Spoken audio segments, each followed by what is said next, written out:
ദൈവനാമത്തിന് മഹത്വം ഉണ്ടാകട്ടെ. വിശുദ്ധ മർക്കോസിൻ്റെ സുവിശേഷം വായിക്കുമ്പോൾ 5-ാം അധ്യായത്തിൽ ഈശോ പിശാചുബാധിതരെ സുഖപ്പെടുത്തുന്ന ഒരു ഭാഗം നമ്മൾ വായിക്കുന്നുണ്ട്. അതിൽ ഇപ്രകാരം എഴുതിയിരിക്കുന്നു: നിന്റെ പേരെന്താണ്? യേശു ചോദിച്ചു. അവൻ പറഞ്ഞു, എൻ്റെ പേര് ലഗിയോൺ. ഞങ്ങൾ അനേകം പേരുണ്ട്. തങ്ങളെ ആ നാട്ടിൽ നിന്ന് പുറത്താക്കരുതേ എന്ന് അവൻ കേണപേക്ഷിച്ചു. വലിയ ഒരു പന്നിക്കൂട്ടം മലയരികിൽ മേയുന്നുണ്ടായിരുന്നു. ഞങ്ങളെ ആ പന്നിക്കൂട്ടത്തിലേക്ക് അയക്കുക, ഞങ്ങൾ അവയിൽ പ്രവേശിച്ചു കൊള്ളട്ടെ എന്ന് അവർ അപേക്ഷിച്ചു. അവൻ അനുവാദം നൽകി. അശുദ്ധാത്മാക്കൾ പുറത്തു വന്ന് പന്നിക്കൂട്ടത്തിൽ പ്രവേശിച്ചു.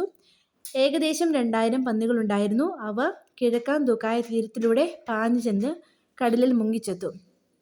ഈ ഒരു ഭാഗം വായിച്ചപ്പോൾ എൻ്റെ മനസ്സിലേക്ക് കടന്നു വന്ന ഒരു ആശയം, പിശാചുക്കളോട് പോലും കരുണ കാണിക്കുന്നൊരു ദൈവം.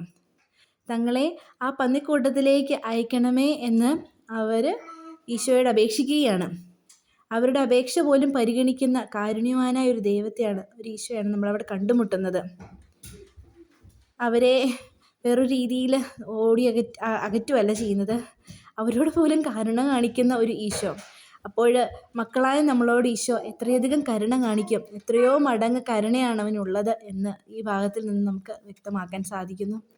ഈശോയുടെ സ്നേഹം എന്ന് നമ്മളെ പുതിയ സൃഷ്ടികളാക്കി മാറ്റട്ടെ.